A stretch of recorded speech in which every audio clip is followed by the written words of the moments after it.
The Soldiers of Ares, Chapter 5. For a moment, Maximus was very confused. He even thought he might be dreaming. He had just seen a giant scorpion's tail shoot out from the ground and kill a soldier. It was safe to say he hadn't quite seen anything like that before. But it wasn't long before he understood what was going on. He looked to his side, and the look of sheer terror on Hedger's face confirmed what Maximus had already realized. The ground began to shake underneath them. Then the creature erupted from below, towering over the transport truck. The manticore had finally showed itself.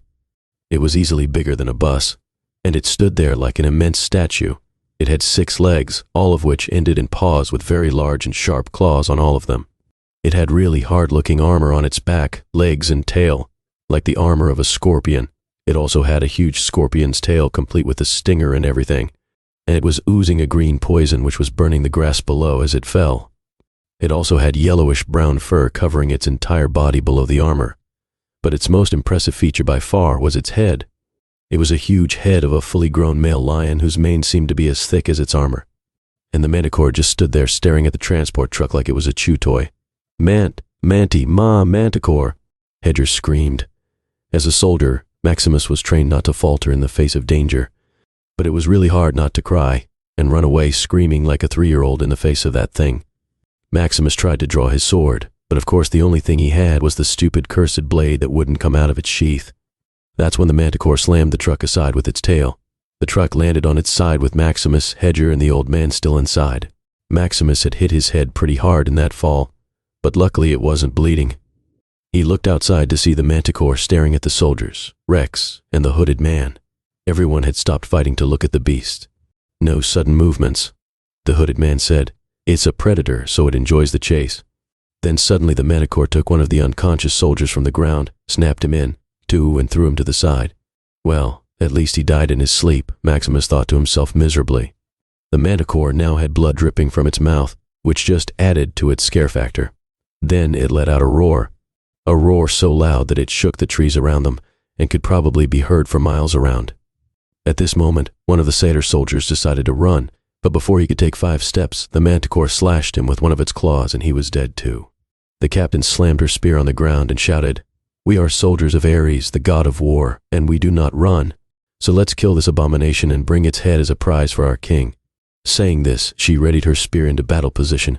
The other soldiers also yelled in unison to show their support and came to her side.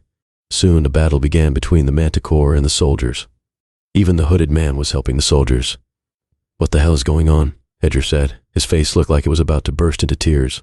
"Well, I would theorize that the manticore sensed the vibrations created due to the fighting done by the soldiers while it was still underground. Being a very territorial and predacious species, it most likely decided to confront and attack the unknown threat, which had encroached into its habitat," the old man said.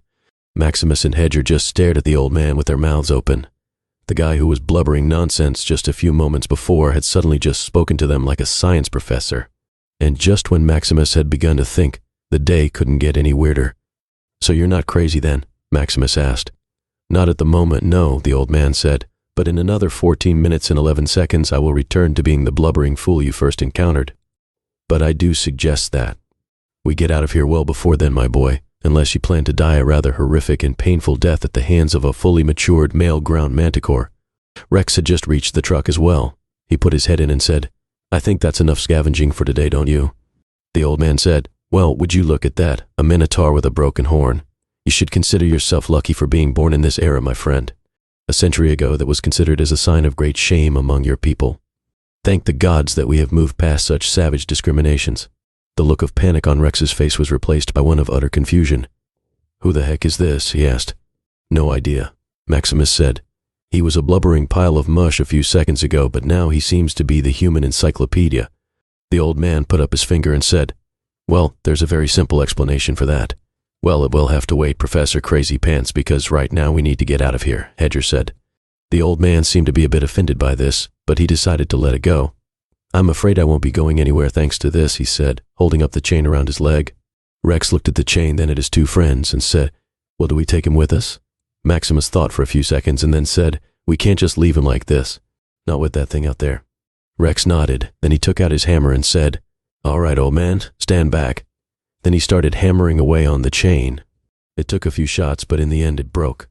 Much obliged, the old man said, but I must warn you within 3 minutes and 52 seconds, my mind will begin to wander again.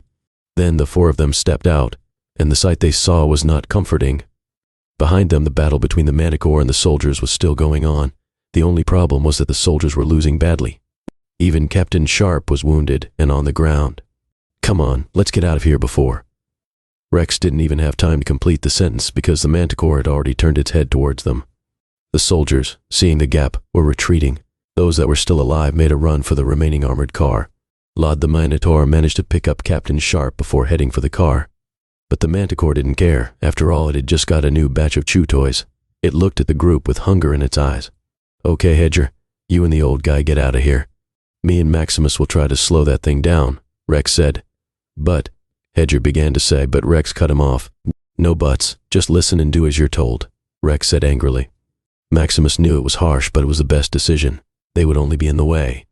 Well, this is it, Max. We always did dream of fighting big monsters, didn't we? Rex said.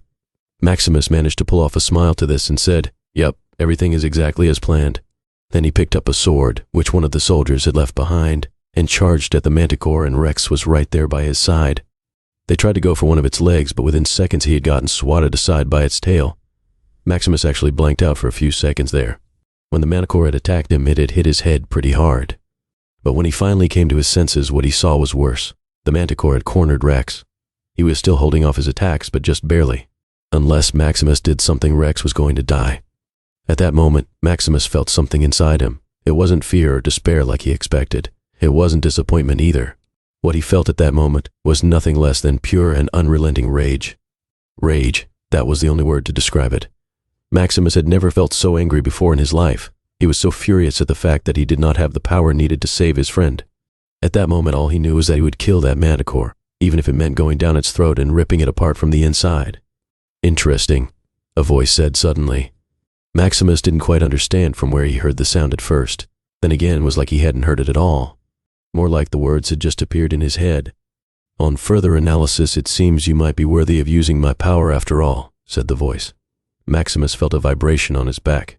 As he looked over his shoulder, he noticed that it was coming from the sheathed blade.